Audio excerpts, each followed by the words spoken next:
Assalamualaikum warahmatullahi wabarakatuh.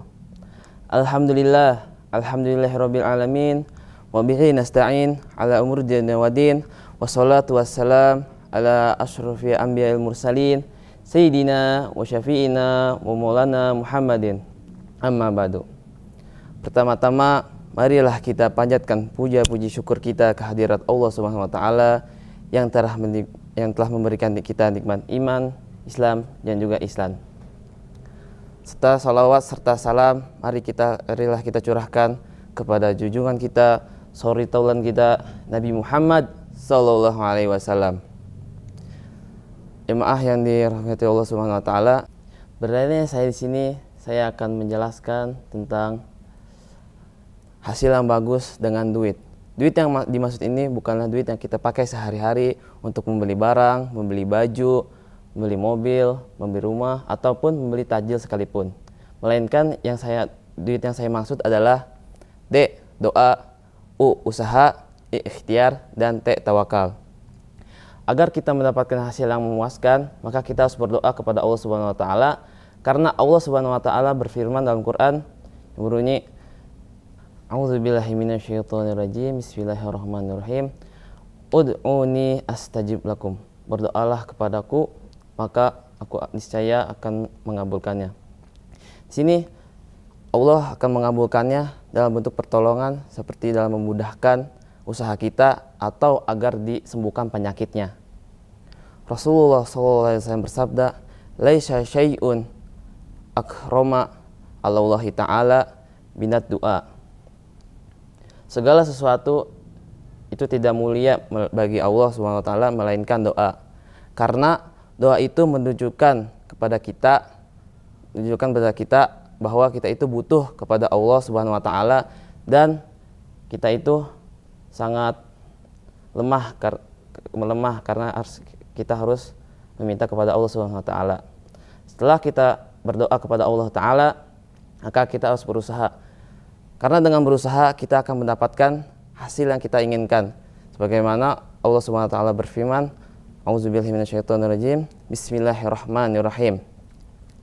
Wa anna sayahu sawfa yura summa yujzahu jazaa'ul awfa. Yang artinya, sungguh setiap usaha itu akan ditujukan kepadanya, dan kemudian usaha tersebut akan dibaguskan dengan sebagus-bagusnya. Dan dari sini kita harus berusaha dengan sungguh-sungguh dan jangan setengah-setengah. Contohnya seperti seperti mahasiswa yang ingin mengikuti ujian perguruan tinggi, tapi dia hanya belajar 1 malam saja. Atau seorang pedagang yang ingin berjualan, tapi dia malah menggunakan bahan-bahan yang kurang bagus, seperti tepung yang jelek, minyak yang daur ulang, dan sebagainya. Dan itu akhirnya tidak menghasilkan apa-apa. Sebagaimana ada mahfuzat mengatakan, man jadda wajada. Barang siapa yang bersungguh-sungguh, maka dia akan mendapatkannya.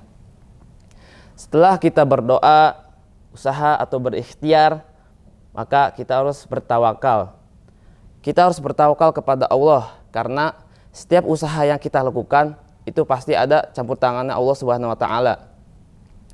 Sebagaimana saat Rasulullah SAW di perang Badar, Nabi mengambil segenggam tanah lalu berdoa dan melemparkannya ke atas langit, dan dengan kuasa Allah pasir tanah tersebut mengenai mata-matanya orang kaum kafir. Dan itu adalah salah satu campur tangan Allah Subhanahu wa taala. Sebagaimana Allah Subhanahu wa taala berfirman, "Ma ramaita iz ramaita walakinallaha rama." Sungguh bukanlah engkau yang melempar ketika engkau melempar, melainkan Allah yang melempar. Jadi Nabi Muhammad itu hanya perantara melempar ke atas, dan yang mengenai mata orang kafir itu adalah Allah Subhanahu wa taala. Dan jika kita bertawakal juga, maka Allah Subhanahu wa taala akan mencintai kita, sebagaimana Allah menyebutkan di Al-Qur'an, A'udzubillahi minasyaitonirrajim. Bismillahirrahmanirrahim. Innallaha yuhibbul mutawakkilin. Sungguh Allah itu mencintai orang-orang yang bertawakal. Jika Allah cinta kepada kita, maka Allah ridho kepada kita. Jika Allah ridho kepada kita, maka kita akan ditempatkan di surganya Allah Subhanahu wa ta'ala.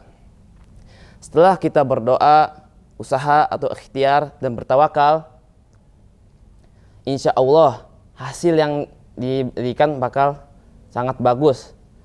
Jika hasil tersebut tidak bagus, maka jangan bersedih dan jangan berpikir bahwa Allah itu tidak adil.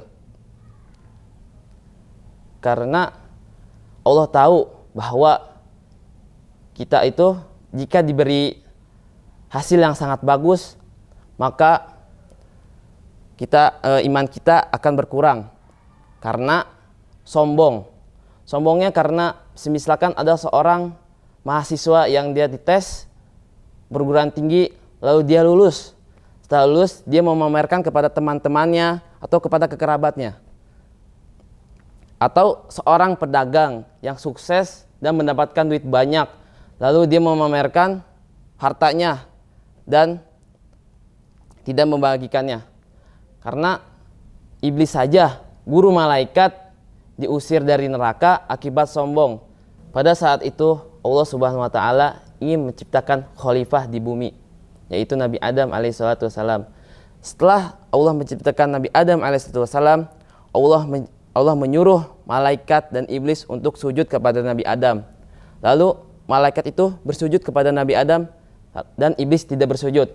Karena dia berpikir bahwa Nabi Adam itu terbuat dari tanah, sedangkan dia terbuat dari api. Akibat dari itu, iblis pun dikeluarkan oleh Allah dari surga karena kesombongannya. Semoga para jamaah dijauhkan dari sifat sombong dan dibanyakan rezekinya dan diberkahkan rezekinya. Mungkin cukup sekian yang bisa saya sampaikan. Akhirul kalam.